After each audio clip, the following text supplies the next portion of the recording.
Hi ಎಲ್ರಿಗೂ ನಮಸ್ಕಾರ, welcome back to my channel. ಇವತ್ತಿನ ಬ್ರೇಕ್ಫಾಸ್ಟ್ ಪ್ಲೇಟ್ ಬಂದು ಈ ಥರ ಇದೆ. ಸೊ ಡಯಟ್ ಶುರು ಮಾಡಿದ್ದು ಎವ್ರಿ ಡೇ ಇದೇ ಆಗಿಬಿಟ್ಟಿದೆ. ಸೊ ಏನೋ ಡಿಫ್ರೆಂಟಾಗಿ ಮಾಡ್ಕೊಬೇಕು, ಡಯಟ್ ಅದ್ರಲ್ಲಿ ಪ್ರೋಟೀನ್ ಇರಬೇಕು, ಫೈಬರ್ ಇರಬೇಕು, ವಿಟಮಿನ್ ಇರಬೇಕು ಅಂತ ಅಂದ್ಕೊಂಡು ಈ ಥರ ಎವ್ರಿ ಡೇ ಪ್ಲೇಟ್ನ ರೆಡಿ ಮಾಡ್ಕೊತಾ ಇದ್ದೀವಿ. ಆ್ಯಂಡ್ ತಿಂದಾಗಲೂ ಅಷ್ಟೇ ಒಂಥರ ಖುಷಿ ಆಗುತ್ತೆ ಮತ್ತು ಬೇಗ ಹಸುವಾಗಲ್ಲ. ಪ್ರೋಟೀನ್ ಜಾಸ್ತಿ ತೊಗೊಳೋದ್ರಿಂದ ಅದು ಚೆನ್ನಾಗಿ ನಿಧಾನವಾಗಿ ಡೈಜೆಸ್ಟ್ ಆಗೋದ್ರಿಂದ ಕ್ರೇವಿಂಗ್ಸ್ ಎಲ್ಲ ಆಗಲ್ಲ. ಫ್ರೆಂಡ್ಸ್, ಹಾಗೆ ಇನ್ನೊಂದು ವಿಷಯ ಏನಪ್ಪಾ ಅಂತ ಹೇಳಿದ್ರೆ, ರಮ್ಯಾ ಅವರು ಜಿಮ್ಗೆ ಬರ್ತಾ ಇಲ್ಲ. ಕಾರಣ ಏನು ಗೊತ್ತಾ? ರಮ್ಯಾ ಅವ್ರ ಕೆಲಸ ಮಾಡೋಕ್ಕಾಗಲ್ಲ. ಸೊ ಕಾರಣ ಇದು ಅನ್ಕೊಂಡ್ರ? ಇಲ್ಲ, ರಮ್ಯಾ ಅವ್ರು ಬಂದ್ರು, ಸ್ವಲ್ಪ ವೆಯ್ಟ್ ಎಲ್ಲ ಲಿಫ್ಟ್ ಮಾಡಿದ್ರಲ್ಲ, ಸ್ವಲ್ಪ ಸಿವಿಯರ್ ಬ್ಯಾಕ್ ಪೇನ್ ಬಂತು, ಡಾಕ್ಟರ್ನೆಲ್ಲ ಕನ್ಸಲ್ಟ್ ಮಾಡಿದ್ದಕ್ಕೆ ನಿಮ್ಗೇನು ಜಿಮ್ ಅವಶ್ಯಕತೆ ಇಲ್ಲ ರಮ್ಯಾ ಅವರೇ, ಆರಾಮಾಗಿ ವಾಕ್ ಮಾಡಿ, ಫುಡ್ಡಲ್ಲಿ ಸ್ವಲ್ಪ ಡಯಟ್ ಮಾಡಿ, ಅದೇ ಸಾಕು, ಜಿಮ್ ಎಲ್ಲ ಏನು ಅವಶ್ಯಕತೆ ಇಲ್ಲ ನಿಮ್ಗೆ ಅಂತ ಅಂದ್ರು. ಅಲ್ಲ, ನೀವು ಆಮೇಲೆ ಹೇಳಿದ್ರು ನಿಜ ಅನ್ಕೋಬಿಟ್ಟರು. ನಾನು ಹೆಂಗೆ ಅಂದ್ರೆ ಒಂದ್ಸಲ ಮನ್ಸ್ ಮಾಡಿದ್ರೆ ಕ್ವಿಟ್ ಮಾಡೋ ಮಗಳೇ ಅಲ್ಲ ನಾನು. ಅದ್ರಲ್ಲಿ ನಮ್ದು ಹಿಂಗೆ ನಾವೇನಾದ್ರೂ ಮಾಡ್ಬೇಕು ಅಂತ ಹೋದಾಗ ಹಿಂಗೆಲ್ಲ ಆಗ್ತವೆ. ಏನಂತ ಅಂದ್ರೆ ಮೊನ್ನೆ ವೇಟ್ ಲಿಫ್ಟಿಂಗ್ ಇತ್ತು ಆಯ್ತಾ, ಅದನ್ನ ಮಾಡಿದ್ದು ಯಾವ ರೇಂಜ್ ಬ್ಯಾಕ್ ಪೇನ್ ಬಂತು ಅಂದ್ರೆ ಹಂಗೆ ಹಿಡ್ಕೊಂಡ್ಬಿಡ್ತು. ನಿಮ್ ಫೋನೇನು ಇಷ್ಟು ಕೆಟ್ಟದಾಗ ಬತ್ತೈತೆ. ಅಲ್ಲಿ ಆ ಪ್ಲೇಸಲ್ಲಿ ಚೆನ್ನಾಗೇ ಬರ್ತಾ ಇತ್ತು, ಇವಾಗ ಚೆನ್ನಾಗಿ ಬರ್ತಾ ಇತ್ತು. ಸೊ ಫ್ರೆಂಡ್ಸ್, ಹಂಗಾಯ್ತು. ಯಾವ ರೇಂಜ್ಗೆ ಅಂದ್ರೆ ನಂಗೆ ಈ ಅಂದ್ರೆ ಏನೋ ಹಿಡ್ಕೊಬಿಟ್ಟೈತೆ ಅನ್ನೋ ತರ ಹೋಗ್ಬಿಟ್ಟು ತೋರಿಸ್ತಾನ. ಮಾಮೂಲಿ ನಿರ್ಮಲದಲ್ಲೇ ಅಲ್ವಾ C-section ಎಲ್ಲ ಆಗಿತ್ತು, ಹಂಗೆ ಅಲ್ಲಿ ತೋರಿಸಿದಾಗ ನನಗೆ ಹೇಳಿದ್ರ ರೀಸನ್ ನಾನು ಹಿಂಗೆ ಜಿಮ್ ಹೋಗ್ತಾ ಇದ್ದೀನಿ ಹೇಳ್ದೆ. ಹಿಂಗೆ ಆಗಿದ್ದು ಅಂದ್ರೆ ಫಸ್ಟ್ ಡೇ ಅಲ್ವಾ, ಫಸ್ಟ್ ಡೇ ಅಂದ್ರೆ ನಮ್ಗೆ ಜಸ್ಟ್ ಎಕ್ಸರ್ಸೈಸ್ ಮಾಡ್ತಾ ಇದ್ದಿದ್ದು. ವೇಟ್ ಲಿಫ್ಟಿಂಗ್ ಎಲ್ಲ ಫಸ್ಟ್ ವೇಟ್ ಲಿಫ್ಟಿಂಗ್ ಮಾಡಿದ್ದು ಅವತ್ತೇ ಹಂಗಾಗೋಯ್ತು. ಅದು ಯಾವ ರೇಂಜ್ಗೆ ಅಂದ್ರೆ ಅಲ್ಲಾಡಕ್ ಆಗಲ್ಲ, ಆ ಮಟ್ಟಿಗಾಯ್ತು. ಅವಾಗ ಹೇಳಿದ್ರು ನೀವು ಜಸ್ಟ್ ಏನೀಗ ಎಕ್ಸರ್ಸೈಸ್ ಮಾಡ್ತಾ ಇದ್ದೆ ನಾನು. ಸ್ಟಾರ್ಟಿಂಗ್ ಒಂದು 3-4 ಡೇಸ್ ಎಕ್ಸರ್ಸೈಸ್ ನಮಗೆ ಮಾಡಿಸಿದ್ದು. ಆ ಎಕ್ಸರ್ಸೈಸ್ ನ ಕಂಟಿನ್ಯೂ ಮಾಡಿ, ಜೊತೆಗೆ ವಾಕಿಂಗ್ ಮಾಡಿ, ಫುಡ್ಡಲ್ಲಿ ಡಯಟ್ ಮಾಡಿ, ನೀವು ಆಲ್ಮೋಸ್ಟ್ ನಿಮ್ಗೆ ಇನ್ನೊಂದ್ ಸ್ವಲ್ಪ ವೆಯ್ಟ್ ಲಾಸ್ ಮಾಡಿದ್ರೆ ಸಾಕು ಆಗುತ್ತೆ ಅಂತ ನನ್ ಪುಣ್ಯಕ್ಕೆ ನಾನು ಇನ್ನೂ ಅಡ್ಮಿಷನ್ ಫೀಸ್ ಕಟ್ಟಿರ್ಲಿಲ್ಲ ಆಯ್ತಾ. 2 ದಿನ ಪೇ ಮಾಡಕ್ ಹೋಗಿ ಏನಾಗಿತ್ತು ಅಂತ ಅಂದ್ರೆ SBI ಬ್ಯಾಂಕ್ ಇಶ್ಯೂ ಪೇ ಮಾಡ್ತಾ ಇದೀನಿ. ನಾವು 3 months ಪ್ಯಾಕೇಜ್ ತಗೋಣ ಅಂತ ಅನ್ಬಿಟ್ಟು ಅನ್ಕೊಂಡಿದ್ದು. ಏನು ಪೇ ಮಾಡೋದಕ್ಕೆ ಹಿಂಗ್ ಹೋಗ್ತಾ ಇದೀನಿ, ಬ್ಯಾಂಕ್ ಇಶ್ಯೂ. ನಾನು ಇವತ್ತಂಗಾಯ್ತು. ನೆಕ್ಸ್ಟ್ ಡೇನೋ ಅದೇ ತರ ಆಗೋಯ್ತು. ಫುಲ್ ಡಿಸಪಾಯಿಂಟ್ ಆಗೋಯ್ತು. ಏನ್ ನವೀನ್ ಅವ್ರು ಏನ್ ಅನ್ಕೊಳ್ಳಲ್ಲ, ಇವ್ರ ಹತ್ರ ದುಡ್ಡು ಆಯ್ತಾ ಇಲ್ವಾ, ಇವ್ರು ಪೇ ಮಾಡ್ಬೇಕು ಅಂತ ಮಾಡ್ತವ್ರ, ಬೇಡವಾ ಅಂತ ಮಾಡ್ತವ್ರ. ನನ್ಗೆ ಒಂಥರ ಆಗೋಯ್ತು ಅವತ್ತು.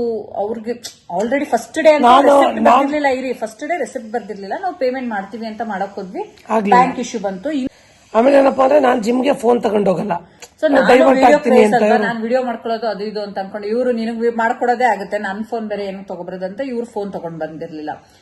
ತಗೊಂಡ್ ಬರಲ್ಲ. ಏನ್ ಗೊತ್ತಾ, ಫೋನ್ ತಗೊಂಡೋದ್ರೆ ಏನಾಗುತ್ತೆ ಅಂದ್ರೆ ಡೈವರ್ಟ್ ಆಗ್ತೀವಿ. ಫೋನ್ ನೋಡ್ಬೇಕು ಅನ್ಸುತ್ತೆ, ಅದ್ರ ಕಾಲ್ ಬಂದಿದ್ಯಾ ಏನೋ ನೋಡಲ್ಲ, ಬರೀ ನಾನು ರೀಲ್ಸ್ ಮಾಡ್ಕೋಬೇಕು ಅಂತ ಮಧ್ಯದಲ್ಲಿ ನವೀನ್ ಒಂದ್ ಕ್ಲಿಪ್ಪಿಂಗ್ ತೆಗಿರಿ ಅಂತ. ನಾನು ಅದಕ್ಕೆ ನಾನು ಜಿಮ್ಗೆ ಹೋದ್ರೆ ಇದುವರೆಗೂ ನಂದೊಂದು ವಿಡಿಯೋನು ಇಲ್ಲ, ಒಂದು ಫೋಟೋನು ಇಲ್ಲ.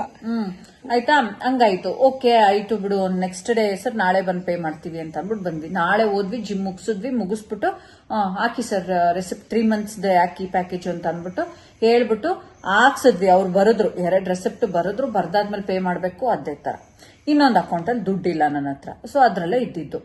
ಏನ್ ಮಾಡೋದು, ನಮ್ಗೆ ಹೆಂಗ್ ಆಗ್ತೈತಿ ಅಂತಂದ್ರೆ, ಅವ್ರು ಏನ್ ಅನ್ಕೊಳಲ್ಲ, ಇವ್ರ ಹತ್ರ ದುಡ್ಡಿಗೆ ಇಲ್ವಾ, ನೆನ್ನೆನೂ ಹಂಗೆ ಮಾಡಿದ್ರು, ಇವತ್ತು ಹಿಂಗೆ ಆಗ್ತಿದ್ಯಲ್ಲ ಅಂತ ಅನ್ಸ್ಬಿಡ್ತು. ಏನ್ ಮಾಡೋದಪ್ಪ ಅಂತ ಅನ್ಬಿಟ್ಟು ಸರ್ ಮನೆಗೆ ಹೋದ್ಮೇಲೆ ಮಾಡ್ತೀವಿ ಅಂತ ಅನ್ಬಿಟ್ಟು ಬಂದ್ವಿ. ಮನೆಗೆ ಬಂದಾದ್ಮೇಲೆ ನಂಗೆ ಪೇನ್ ಶುರು ಆಯ್ತು. ಇಮಿಡಿಯೇಟ್ ಆಗಿ ಹಾಸ್ಪಿಟಲ್ ಬಂದಾದ್ಮೇಲೆ ಎಲ್ಲಿ, ಅದಾದ್ಮೇಲೆ ಸಂಡೇ ರಜಾ ಬಂತು. ಅಲ್ಲ, ನಂಗೆ ಪೇನ್ ಶುರು ಆಯ್ತು, ಹಾಸ್ಪಿಟಲ್ಗೆ ಹೋದ್ವಲ್ಲ. ಅದಾದ್ಮೇಲೆ ಎಲ್ಲಿ ನಮ್ಗೆ ಪೇನ್ ಶುರು ಆಯ್ತು ಅಂತ ಅಂದಿದ ತಕ್ಷಣ ಇವ್ರು ಡಿಸೈಡ್ ಆಗ್ಬಿಟ್ರು, ನೋಡು ನೀನ್ ಜಿಮ್ದೆಲ್ಲ ಶುಕ್ರವಾರ ಆ ತರ ಆಯ್ತು. ಇನ್ ಶನಿವಾರ ಹೋಗ್ಲಿಲ್ಲ, ಡಾಕ್ಟರ್ ತೋರ್ಸಿದ್ವಿ ಶುಕ್ರವಾರ. ಸೊ ಇವ್ರು ಹೇಳ್ಬಿಟ್ರು, ನಿನ್ಗೆ ಫಸ್ಟ್ ಆಫ್ ಆಲ್ ನೀನ್ ಮಾಡ್ಲೇಬೇಕು ಅನ್ನೋದೇನು ಇಲ್ಲ, ನೀನ್ ಅಷ್ಟೊಂದೇನ್ ವೆಯ್ಟ್ ಇಲ್ಲ, ಇನ್ ಸ್ವಲ್ಪ ಎಕ್ಸರ್ಸೈಸ್ ವಾಕಿಂಗ್ ಮಾಡು ಸಾಕು. ಅದ್ರಲ್ಲಿ ನಾನ್ ತಿನ್ನೋದೆಲ್ಲ ಇವ್ರಿಗೆ ಗೊತ್ತು. ನನಗೊಂದ್ ಏನಪ್ಪ ಖುಷಿ ಅಂದ್ರೆ, ನಾನು ಸ್ಟಾರ್ಟಿಂಗ್ ಸ್ವಲ್ಪ ಶೈ ನೇಚರು, ಅಲ್ಲಿ ಹೋಗಿ ಅಡ್ಜಸ್ಟ್ ಆಗುತ್ತೆ. 4 ದಿನ ನನ್ ಕಂಪ್ನಿ ಕೊಟ್ಟಂಗಾಯ್ತು. 4-5 ದಿನ ಕಂಪ್ನಿ ಕೊಟ್ಟಂಗಾಯ್ತು. ಅದಾದ್ಮೇಲೆ ಇವ್ರಿಗೆ ನೀನು ಸುಮ್ನೆ ಏನಕ್ಕೆ. ಆಮೇಲೆ ಇನ್ನು ಅದ್ರ ಜೊತೆಗೆ ಇನ್ನೂ ಒಂದ್ ಏನಾಗ್ತಿತ್ತು ಅಂತ ಅಂದ್ರೆ, ವರ್ಕೌಟ್ ಮಾಡ್ಬಿಟ್ಟು ಬಂದಾದ್ಮೇಲೆ ಬೇರೆ ಕೆಲಸಗಳೇ ಮಾಡಕ್ ಆಗ್ತಿರ್ಲಿಲ್ಲ ನನ್ಗೆ. ಅಂದ್ರೆ ನಾನು ತಡೆಯಲ್ಲ, ನಂಗೆ ಒಂದು ಐಬ್ರೋಸ್ ಮಾಡಿಸ್ಕೊಳಕ್ ಹೋಗ್ತೀವಿ ನೋಡಿ, ಆ ಪೇನೆ ನಾನು ತಡೆಯಲ್ಲ, ಅಷ್ಟು ಸೆನ್ಸಿಟಿವ್ ನಾನು. ಇಷ್ಟೊಂದೆಲ್ಲ ವರ್ಕೌಟ್ ನಾನ್ ಮಾಡ್ಲೇಬೇಕು ಅಂತ ಇದ್ರೆ ನಾನು ಮಾಡೇ ಮಾಡ್ತೀನಿ ಆಯ್ತಾ. ಬಟ್ ಇಲ್ಲ ಫ್ರೆಂಡ್, ಆಗಲ್ಲ, ನನ್ಗೇನೆ ಆಯ್ತಲ್ಲ. ಕೈ ಎತ್ತಕ್ಕಾಯ್ತಲ್ಲ, ಆಮೇಲೆ ಕೈ ಕೇಳಿ ನಾನು ಇಳ್ಸಕ್ಕಾಯ್ತಲ್ಲ. ಆಯ್ತು ಬೇಡ ನೀನ್ ಹಿಂಗ್ ಮಾಡು, ಡಾಕ್ಟರ್ ಹಿಂಗ್ ಹೇಳಿದ್ರು, ವೆಯ್ಟ್ ಲಾಸ್ಗೆ ನಂಗೆ ಡಯಟ್ ಇದೆಲ್ಲ ಸ್ವಲ್ಪ ಅವರು ಸಜೆಸ್ಟ್ ಮಾಡಿದ್ರು, ಹಿಂಗೆ ಫುಡ್ ತಿನ್ನಿ, ಈ ತರ ವಾಕಿಂಗ್ ಮಾಡಿ, ಈ ತರ ಎಕ್ಸರ್ಸೈಸ್ ಗಳು ಮಾಡಿ ಅಂತ ಹೇಳಿದ್ರು. ಆಯ್ತು ನೋಡೇ ಬಿಡೋಣ ಅಂತ ಅನ್ಕೊಂಡ್ ಸುಮ್ನ ಆದೆ. ಇವರು ಓಕೆ ನೀವು ಹೋಗಿ ನೀವು ಹೊಟ್ಟೆ ಕರಗಿಸ್ಬೇಕಲ್ಲ ಅಂತ ಅನ್ಕೊಂಡು ಇವ್ರು ಹೋಯ್ತು. ಏನ್ 2-3 ದಿನದಿಂದ ಈಗ್ಲೂ ಏನಾಗುತ್ತೆ ಗೊತ್ತಾ, ಕೆಲವೊಂದ್ಸಲ ರಮ್ಯ ಎಲ್ಲ ಹೋಗ್ಬೇಕಾಗಿರ್ತದೆ, ಬಾಬು ಹೋಗೋಣ ಇವತ್ತು ಸ್ಕಿಪ್ ಮಾಡ್ಬಿಡೋದ್ರೆ ನಾನು ಮಾಡಲ್ಲ, ನಾನು ಹೋಗ್ತೀನಿ. ಯಾಕೆ ಗೊತ್ತಾ, ಇವರು ಡಿಸಿಪ್ಲಿನ್ ಅಂದ್ರೆ ನವೀನ್ ಅಂದ್ರೆ ನಾನು ಹೆಂಗೆ ಅಂದ್ರೆ ನಾನು ಏನಾದ್ರೂ ಒಂದು ಹಿಡ್ಕೊಂಡ್ಬಿಟ್ರೆ ಅದನ್ನ ಮಾಡೋವರೆಗೂ ನಾನು ಬಿಡಲ್ಲ.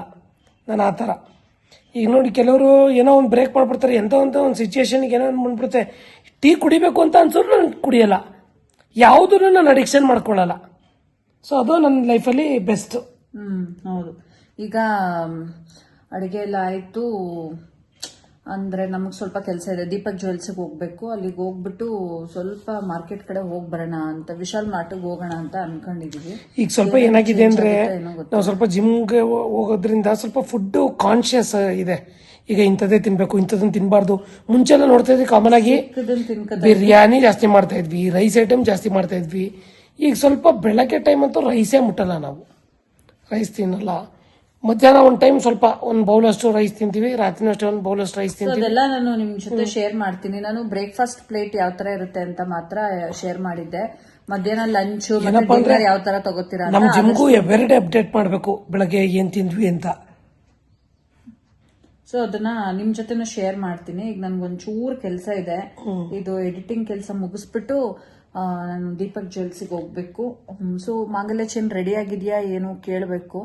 ರೆಡಿ ಆಗಿದ್ರೆ ಇಸ್ಕೊಂಡ್ ಬರ್ತೀನಿ. ಆಮೇಲೆ ಇನ್ಮೇಲೆ ಜಿಮ್ಗೆ ನಾನು ತಗೋತೀನಿ, ಜಿಮ್ಮಲ್ಲಿ ನಾನು ವಿಡಿಯೋಸ್ ಮಾಡ್ತೀನಿ ಮಾಡಿ. All the best. ಮಾಡ್ಕೊಡಕ್ಕೆ ಮಾಡ್ಕೊಡೋರೆ ಇಲ್ವಲ್ಲ, ಸೆಲ್ಫಿ ಮಾಡ್ಕೋಬೇಕು. ತುಂಬಾ ಜನ ಹುಡುಗರಿದ್ದಾರೆ ನಂಗೆ ಪರಿಚಯ ಇರೋರು. ಇಲ್ಲ ನಮ್ಮ ಲೇಔಟಿಂದ ಕ್ರಿಕೆಟ್ ಆಡಕ್ ಬರ್ತಿದ್ದ ಒಬ್ಬ ಚೆಲ್ವ ಅಂತ, ಅವ್ನು ಬರ್ತಾನೆ. ಇನ್ನೊಬ್ಬ ನಮ್ಮ ಮುತ್ತೂಟ್ ಆಫೀಸನೇ ರವಿ ಅಂತ, ಅವನಿಗೆ ಮುತ್ತೂಟ್ ಮನೇಲಿದ್ದಾನೆ, ಅವ್ನು ಜಾಯ್ನ್ ಆದ ಮೊನ್ನೆ. ಅದು ಬಿಟ್ರೆ ನಮ್ಮ ಸಿದ್ದೇಶ್ವರ್ ಅಂತ ಅವ್ರೆ, ಅವ್ರ ಮಗನೂ ಬರ್ತಾನೆ. ಸುಮಾರು ಜನ ಹುಡುಗರಿದ್ದಾರೆ ನಮ್ಮ ಪರಿಚಯದವ್ರೇನೆ, ಸಮಸ್ಯೆ ಇಲ್ಲ. ಬಟ್ ಹೆಣ್ಮಕ್ಳನ್ನ ನಾನು ಫ್ರೆಂಡ್ ಮಾಡ್ಕೊಂಡಿಲ್ಲ ಫ್ರೆಂಡ್ಸ್. ಅಯ್ಯೋ ಅದೇನೋ ಬಾವಿಲಿರೋ ಕಪ್ಪೆ ನೀರ್ ಕುಡ್ದಿದ್ಯೋ ನಂಗೆ ಅವಳೆ ನೆನ್ಪಾದ್ಲು ಇವಾಗ. ಅದನ್ನೇ ಇವ್ರ ಅಕ್ಕನ ಡೈಲಾಗ್ ಇದು. ನಮ್ಮ ಅಕ್ಕನೇ ಹೇಳ, ಯಾವಾಗ್ಲೂ ಕಾಮನ್ ಆಗಿ ಅವ್ರ ಅಕ್ಕ. ಅದೇ ನೆನ್ಪಾಯ್ತು ಈಗ ನನಗೆ. ಸರಿ, ನಾನಿನ್ 3 ತಿಂಗಳಲ್ಲಿ ಅಂಕಲ್ ಇಂದ ಬಾಯ್ ಆಗ್ಬಿಡ್ತೀನಿ ನೋಡಿ. ನೋಡೋಣ. ಶಿಲ್ಪಾ ಶೆಟ್ಟಿ ಆಯ್ತೀನಿ ಅನ್ಕೊಂಡು ಈಗ ರಮ್ಯಾಗೆ ಉಳ್ದಿದ್ದೀನಿ. ನೋಡೋಣ ಇವ್ರು ಏನಾಯ್ತಾರೆ. ಎಷ್ಟು ಪೇನ್ ಆಗ್ತಾ ಇದೆ ಅಂದ್ರೆ ಕೈಯೆಲ್ಲ ನೆನೆ ಡಂಬಲ್ಸ್ ಮಾತ್ರ ಅಲ್ಲ ಎಲ್ಲ ನೋವು, ಎಲ್ಲ ಕಡೆ ನೋವು ಬಂದೈತೆ, ಎಲ್ಲ ಬ್ಯಾಕ್ ಎಲ್ಲ ಪೇನು. ಕುತ್ಕೊಳಕ್ಕೂ ಸೋಫಾ ಮೇಲೆ ಕೂರಕೈತಲ್ಲ ಆ ಮಟ್ಟಕ್ಕೆ ನೋವು ಬಂದಿದೆ.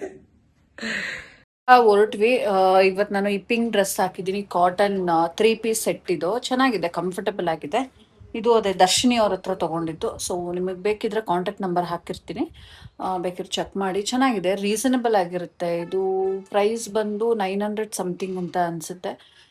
ಚೆನ್ನಾಗಿ ಕಾಣಿಸ್ತಾ ಇದೆ. ಸೊ ಬನ್ನಿ ಹೋಗೋಣ. ನಿಮ್ಗೆ ಯಾರಿಗಾದ್ರೂ ತಗೋಬೇಕು ಅಂತ ಇದ್ರೆ ಅವ್ರದ್ದು ಕಾಂಟ್ಯಾಕ್ಟ್ ನಂಬರ್ ಹಾಕಿರ್ತೀನಿ, ನೀವು ಹೋಗ್ಬಿಟ್ಟು ಬೇಕಿದ್ರೆ ತಗೊಳ್ಳಿ. So let's move. ದೀಪಕ್ ಜ್ಯುವೆಲ್ಸ್ಗೆ ಏನಕ್ಕೆ ಹೋಗ್ತಾ ಇದೀವಿ ಅಂದರೆ ಗೋಲ್ಡ್ ತೊಗೊಳೋದಿಕ್ಕಲ್ಲ, ಗೋಲ್ಡ್ ಮಾಡೋದಿಕ್ಕೆ ಹಾಕಬೇಕು. ಸೊ ಅದಕ್ಕೆ ಹೋಗ್ತಾ ಇದ್ದೀನಿ. ಜೊತೆಗೆ ನಂದು ಮಾಂಗಲ್ಯ ಚೈನ್ ಮೇ ಬಿ ರೆಡಿ ಇಲ್ಲ, ರೆಡಿ ಇದ್ದಿದ್ರೆ ಅವರೇ ಕಾಲ್ ಮಾಡಿರ್ತಾ ಇದ್ರು. ಸೊ ಇದು ನಮ್ಮ 2 ಡೇಸಲ್ಲಿ ಸಿಗ್ಬೋದು ಅಂತ ಅನ್ಕೋತೀನಿ. ಇವತ್ತೇನಾದ್ರು ಸಿಕ್ಕಿದ್ರೆ ಖುಷಿ, ಸಿಕ್ಕಿಲ್ಲ ಅಂತಂದರೆ ಇನ್ನೊಂದು 2 ದಿನದಲ್ಲಿ ಸಿಗುತ್ತೆ, ಕಲೆಕ್ಟ್ ಮಾಡ್ಕೊಬೇಕು. ಸೊ ಬನ್ನಿ ಓಕೆ. ನವೀನ್ ಏನ್ ಕೊಡಿಸ್ತೀರಾ? ಚಿನ್ನ ಎಷ್ಟು ಗ್ರಾಮ್ ಕೊಡಿಸ್ತೀರಾ? ಎಷ್ಟು ಕೆಜಿ ಬೇಕೇಣ? ಈ ಡೈಲಾಗ್ ಏನ್ ಕಡಿಮೆ ಇಲ್ಲ. ನಿನ್ ಮನ್ಸ್ ಖುಷಿ ಆಯ್ತಾ? ನಿನ್ ಮನ್ಸಲ್ಲಿ ಖುಷಿ ಪಡಿಸ್ಬೇಕಷ್ಟೇ. ಏನ್ ಖುಷಿ ಏನ್ ಆಗ್ಲಿಲ್ಲ, ನನಗ್ ಗೊತ್ತಲ್ಲ ನಾವು ಕೆಜಿ ಏನ್ ತಗೊಳಲ್ಲ ಅಂತ, ಗ್ರಾಮ್ ತಗೊಳೋದೇ ಕಷ್ಟ. ಗೋಲ್ಡ್ ರೇಟ್ ಕಡಿಮೆ ಆಗುತ್ತೆ ಅಂತ ಕಾಯದೇ ಆಯ್ತು, ಕಡಿಮೆ ಆಯ್ತಾ ಇಲ್ಲ. ರಮ್ಯಾ, ಚಿನ್ನ ಈಗ ಆಷಾಢದಲ್ಲಿ ಸ್ವಲ್ಪ ಕಮ್ಮಿ ಆಗುತ್ತೆ ಅನ್ಸುತ್ತೆ. 5,000 ಆದ್ರೆ 1 ಕೆಜಿ ತಗೊಳ್ತೀನಿ. ಅದಾಗಲ್ಲ, ನೀವ್ ತಗೊಳಲ್ಲ. 5,000 ಆಗೋದಕ್ಕೆ ಸಾಧ್ಯನೇ ಇಲ್ಲ. 50 ಲಕ್ಷ ಆಯ್ತು. ಅದಾಗಲ್ಲ ಬಿಡಿ, ಯಾವ್ದೇ ಕಾರಣಕ್ಕೂ ಆಗಲ್ಲ. ಜಸ್ಟ್ ನವೀನ್ 5,000 ಯಾವಾಗ ಗೊತ್ತಾ ಇದ್ದಿದ್ದು? ನಮ್ ಮದ್ವೆ ಆದ 2 ವರ್ಷ, ಒಂದು 3-4 ವರ್ಷದಿಂದ ನಾವು ಮನೆ ಕಟ್ಟಬೇಕಾದ್ರೆ 6,300 ಇತ್ತು. 6,300 ನಾವು ಮನೆ ಕಟ್ಬೇಕಾದ್ರೆ. ಮನೆ ಕಟ್ಟಿ ಅದು ಫೈನಲ್ ಸ್ಟೇಜ್ ಬಂದಿತ್ತಲ್ಲ ಅಂತ ಹತ್ರ ಆ ಟೈಮಲ್ಲಿ ಆ ಟೈಮಲ್ಲಿ 6,300 ರೂಪಾಯಿ ಇತ್ತು. 6,300. ಇವಾಗ 1 to double 2 ವರ್ಷದ ಹಿಂದೆ. ಏನಪ್ಪಾ ಕತೆ. ಈಗ ಆಷಾಢದಲ್ಲಿ ಏನಾದ್ರು ಸ್ವಲ್ಪ ಕಡಿಮೆ ಆಗ್ಬೋದು. ಈಗ ನಾವು ದೀಪಕ್ ಜ್ಯುವೆಲ್ಸ್ ಹತ್ರ ಬಂದ್ವಿ. ಸೊ ಬನ್ನಿ ಹೋಗೋಣ. ದೀಪೋಣ ಇಲ್ಲ ಅನ್ಸುತ್ತೆ, ಕಾಣ್ತಿಲ್ಲ. ಅವ್ರೆ ಏನ್ ತಗೊಂಡ್ ಬಂದ್ರಿ? ಸರ್ಪ್ರೈಸ್. ಸರ್ಪ್ರೈಸ್ ಏನ್ ಕೊಡಿಸ್ತೀರಾ? ತಿರ್ಗಿ ಈ ಕಡೆ ಸ್ವಲ್ಪ ಫುಲ್ಲು. ಏನಿಲ್ಲ, ತಗೊಳ್ಳೋದಷ್ಟೇ. ತಗೊಳಕ್ತಾ ಇದೆ. ನೀವು ತಗೊಳ್ಳೋದಾ ಗಂಡನ ಕೊಡ್ಸಲ್ಲ? ನೆಕ್ಸ್ಟ್ ಮಂತ್ ಹಸ್ಬೆಂಡ್ ಬರ್ಡೇ ಬರ್ತಾ ಇದೆ, ಏನ್ ಪ್ಲಾನ್? ಏನ್ ಕಥೆ? ಏನೋ ಪ್ಲಾನ್ ಮಾಡಿಲ್ಲ, ನೀನ್ ಸುಮ್ನೆ ಏನೇನೋ ಅನ್ಕೊಳಕ್ ಹೋಗ್ತೀನಿ. ನಾನು ಏನೋ ಪ್ಲಾನ್ ಮಾಡಿಲ್ಲ. ಏನಾದ್ರು ಕೊಡಿಸ್ತೀರಾ?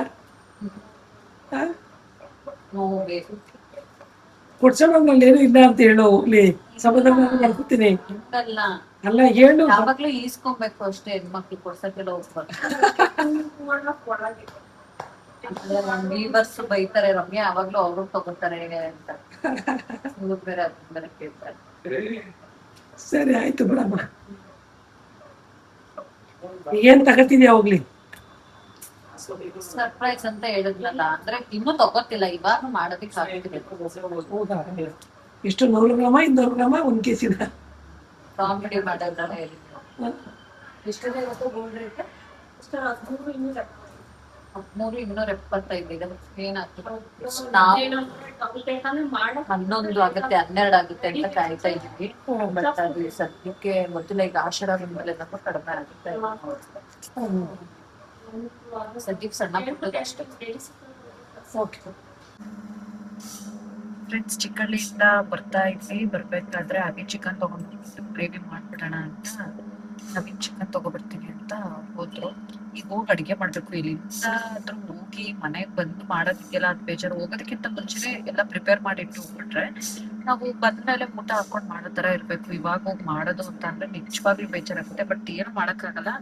ಸೊ ಈಗ ಹೋಗ್ಬಿಟ್ಟು ಚಿಕನ್ ಗ್ರೇವಿ ತುಂಬಾ ಬೇಗ ಆಗೋವಂತ ರೆಸಿಪಿ ನಾನು ನಿಮ್ ಜೊತೆ ಅದನ್ನ ಶೇರ್ ಮಾಡ್ತೀನಿ. ತುಂಬಾ ಈಸಿಯಾಗಿ ಮಾಡ್ಕೊಬಹುದು, ಮತ್ತೆ ಬೇಗನೂ ಆಗ್ಬಿಡುತ್ತೆ. ಹಾಗಾಗಿ ಈಗ ಹೋಗ್ಬಿಟ್ಟು ಫಾಸ್ಟ್ ಆಗಿ ಚಿಕನ್ ಗ್ರೇವಿನ ಮಾಡೋಣ ಅಂತ ಅನ್ಕೊಂಡಿದೀನಿ. ಈಗ ಚಿಕನ್ ತಗೊಂಡ್ಬರ್ತಾರೆ.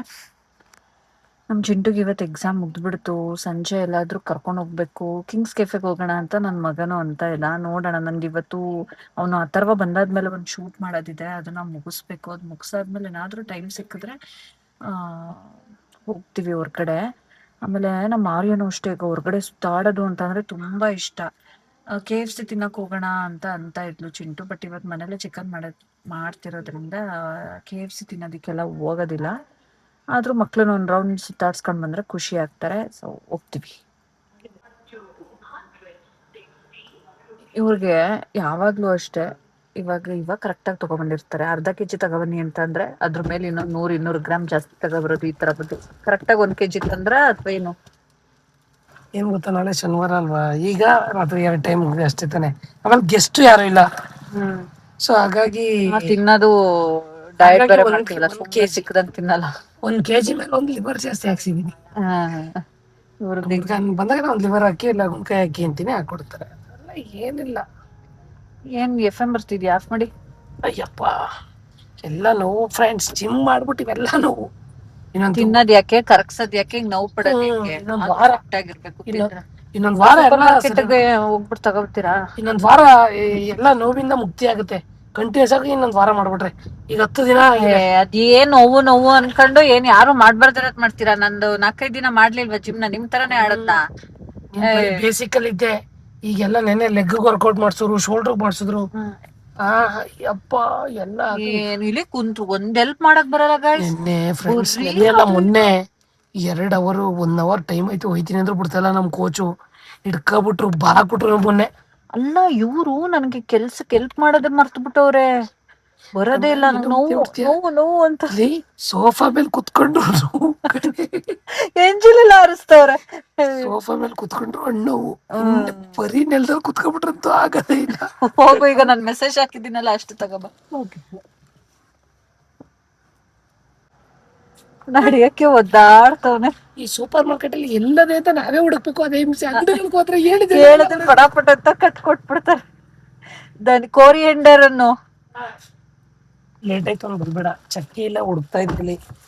ಅವ್ರನ್ನ ಕರ್ದೆ, ಅವರೇ ಬಂದು ಅವ್ರು ಹುಡುಕಿದ್ರು ಅಲ್ಲಿ ಇಲ್ವೇ ಇಲ್ಲ ಅದು. ಆಮೇಲೆ ಅದು ಲೂಸ್ ಇತ್ತು, ಅದನ್ನ ತೂಕ ಮಾಡ್ಕೊಟ್ರು. ಅಥವಾ ಅವ್ರಿಗೆ ಇಂಗ್ಲಿಷ್ ಅಲ್ಲೇ ಆಗ್ಬೇಕು. ಚಕ್ಕೆ ಅಂದ್ರೆ ಇಂಗ್ಲಿಷ್ ಅಲ್ಲಿ ಅದನ್ನ ಚಕ್ಕೆ ಅಂತಾನೆ ಅಂತಾರೆ. ಏಯ್ ಸರಿ ನೋಡಿ ನೀನು ಪೈಪ್ ಚಕ್ಕೆ ಇಂಗ್ಲಿಷ್ ಅಲ್ಲಿ. ನನಗ್ ಬೇರೆ ಬಾಯಿಗೆ ಬತ್ತಲ್ಲ, ಮಾನ ಮರ್ಯಾದೆ ಕಳೀತಿಯಲ್ಲ. ಏಯ್ ಪೈಪ್ ಚಕ್ಕೆ ಅಂತಾರೆ ಇಂಗ್ಲಿಷ್ ಅಲ್ಲಿ. ಇಂಗ್ಲಿಷ್ ಕಲಿಯೋದು ಇಷ್ಟೊಂದು ತಗೊಂಡಿದ್ಯಾ? ಅದು 150 ಗ್ರಾಮ್ಸ್ ಅಲ್ಲಿ ಇದಿರ್ಲಿಲ್ಲ, ಅಲ್ಲೆಲ್ಲೋ ಲೂಸ್ ಯಾರಿಗೋ ಕೊಟ್ಟಿದ್ದೇನೋ ಹೊಡೆದ್ಬಿಟ್ಟು ಅದ್ರಲ್ಲಿ ಈಗ 100 ಗ್ರಾಮ್ ಇತ್ತಿದು. ಇರು ಹೇಳ್ತೀನಿ ಚಕ್ಕೆ ಏನಂತಾರೆ. 135 ರೂಪಾಯಿ ಡಿವೈಡೆಡ್ ಬೈ 3 ಹೊಡೆದ್ರೆ 150 ಗ್ರಾಮ್ಗೆ 135 ಆದ್ರೆ 100 ಗ್ರಾಮ್ಗೆ 50 ರೂಪಾಯಿ ಅಂತವನೆ. ಹೆಂಗಪ್ಪ ಡಿವೈಡೆಡ್ ಬೈ 3 ಮಾಡಿದ್ರೆ 135 ನಾ 45 ಬರುತ್ತೆ. 45 ರೂಪಾಯಿ ಅಂದೆ. ಲೆಕ್ಕ ನಮಗೆ ಹೇಳ್ಕೊಡ್ತಾವ. ಇಂಗ್ಲಿಷ್ ಅಲ್ಲಿ ಒಂಚೂರು ಕಮ್ಮಿ ಇರ್ಬೋದು, ಗಣಿತದಲ್ಲಿ ನಾವು ಪರ್ಫೆಕ್ಟ್. ಆದ್ರೆ ಏನ್ ಗೊತ್ತಾ, ಸ್ಕೂಲಲ್ಲಿ ನಮ್ಗೆ SSLC ಗಣಿತ ಅಂದ್ರೆ ಕಷ್ಟ. SSLC ಫೇಲ್ ಆಯ್ತೀನಿ ಅನ್ಕೊಂಡಿದ್ದೆ, 41 ಮಾರ್ಕ್ಸ್ ತೆಗೆದು ಪಾಸ್. ಸತ್ಯ ಒಪ್ಕೋಬೇಕು ಗುರು, ಮ್ಯಾಥಮೆಟಿಕ್ಸ್ ಅಂದ್ರೆ ಆಯ್ತಾ ಇರ್ಲಿಲ್ಲ ನನ್ಗೆ. ಸೀರಿಯಸ್ಲಿ ಯಾರಿಗೂ ಕಂಡಿಡ್ದವ್ರು ಅಂತ ಈಗ ಹೇಳ್ಬೇಕಂದ್ರೆ ಅದೇನೆ ಗೊತ್ತಾ, ಈಸಿ ಸಬ್ಜೆಕ್ಟ್ ಅರ್ಥ ಮಾಡ್ಕೊಬೇಕು.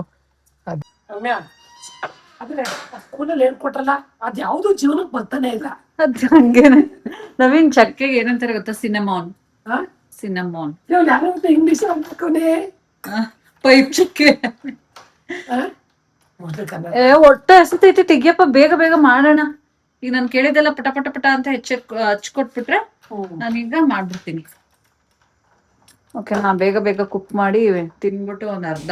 ಫ್ರೆಂಡ್ಸ್, ಈ ಥರ ಚಿಕನ್ ರೆಸಿಪಿ ನಾನು ಫಸ್ಟ್ ಟೈಮ್ ಮಾಡ್ತಾ ಇರೋದು. ಇದನ್ನು ನಾನು ಬೇರೆಯವ್ರ ಹತ್ರ ನೋಡಿ ಕಲ್ತ್ಕೊಂಡಿರೋದು. ಏನಂತ ಅಂದರೆ, ಒಂದು ಪ್ಯಾನ್ಗೆ ಸ್ವಲ್ಪ ಧನಿಯಾ, ಜೀರಿಗೆ, ಮೆಣಸು ಮತ್ತು ಚಕ್ಕೆ, ಇದ್ರ ಜೊತೆಗೆ ಒಂದು ಪಲಾವ್ ಎಲೆ ಮತ್ತು ಒಂದು 4 ಒಣಮೆಣ್ಸಿನ್ಕಾಯಿ ಹಾಕಿ ಸ್ವಲ್ಪ ಫ್ರೈ ಮಾಡಿಕೊಂಡು, ಡ್ರೈ ಫ್ರೈ ಮಾಡಿಕೊಂಡು ಅದನ್ನು ಮಿಕ್ಸಿಗೆ ಹಾಕಿ ಪುಡಿ ಮಾಡ್ಕೊಬೇಕು. ಅದಾದಮೇಲೆ ಒಂದು ಪ್ಯಾನ್ಗೆ ಎಣ್ಣೆ ಹಾಕ್ಕೊಂಡು ಅದಕ್ಕೆ ಸೋಂಪು ಕಾಳು ಮತ್ತು ಈರುಳ್ಳಿ ಕಟ್ ಮಾಡಿ ಇಟ್ಕೊಂಡಿರೋಂಥ 2 ಈರುಳ್ಳಿನ ಹಾಕ್ಕೊಂಡು ಫ್ರೈ ಮಾಡ್ಕೊತಾ ಇದ್ದೀನಿ. ಇದಕ್ಕೆ ಶುಂಠಿ ಬೆಳ್ಳುಳ್ಳಿ ಪೇಸ್ಟನ್ನ ಆ್ಯಡ್ ಮಾಡಿ ಹಸಿ ವಾಸನೆ ಹೋಗೋವರೆಗೂ ಕೂಡ ಫ್ರೈ ಮಾಡ್ಕೊಬೇಕು.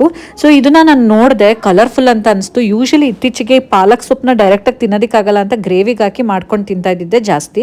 ಸೊ ಇವತ್ತು ರೆಡ್ ಕಲರ್ ಗ್ರೇವಿ ಮಾಡೋಣ ಅಂತ ಅಂದ್ಬಿಟ್ಟು ಈ ಥರ ಮಾಡ್ತಾ ಇದ್ದೀನಿ. ಅದು ಸ್ವಲ್ಪ ಮಸಾಲೆ ಹಸಿ ವಾಸನೆ ಹೋದ್ಮೇಲೆ ಅದಕ್ಕೆ ಚಿಕನ್ ಸೇರಿಸ್ಬಿಟ್ಟು, ಇಲ್ಲಿ 1 kg ಅಷ್ಟು ಚಿಕನ್ ತೊಗೊಂಡಿದ್ದೀನಿ. ಇದನ್ನು ಚೆನ್ನಾಗಿ ಫ್ರೈ ಮಾಡ್ಕೊಬೇಕು. ಇದಕ್ಕೆ ಸ್ವಲ್ಪ ಅರಿಶಿನ ಪುಡಿ ಹಾಕಿ ಮತ್ತು ಉಪ್ಪು ಹಾಕ್ಬಿಟ್ಟು ಚಿಕನನ್ನು ಚೆನ್ನಾಗಿ ಫ್ರೈ ಮಾಡ್ಕೊಬೇಕು. ಸೊ ಈ ಥರ ಖಂಡಿತವಾಗ್ಲೂ ಟ್ರೈ ಮಾಡಿ. ಮಾಡೋಕ್ಕಿಂತ ಮುಂಚೆ ಯಾವ ಥರ ಇರುತ್ತೋ ಏನೋ ಅಂತ ನಾನು ಅನ್ಕೋತಾ ಇದ್ದೆ, ಬಟ್ ಮಾಡಾದ್ಮೇಲೆ ಆ ಟೇಸ್ಟ್ ತುಂಬಾ ಚೆನ್ನಾಗಿತ್ತು ಆ್ಯಂಡ್ ತುಂಬ ಕಲರ್ಫುಲ್ಲಾಗೂ ಕಾಣುತ್ತೆ. ಇಲ್ಲಿ ಏನಾಯಿತು ಇನ್ನೊಂದು ಎಡವಟ್ಟು ಅಂದರೆ, ನಾನು ನಿಮ್ಮ ಹತ್ರ ತೋರಿಸ್ಲಿಲ್ಲ.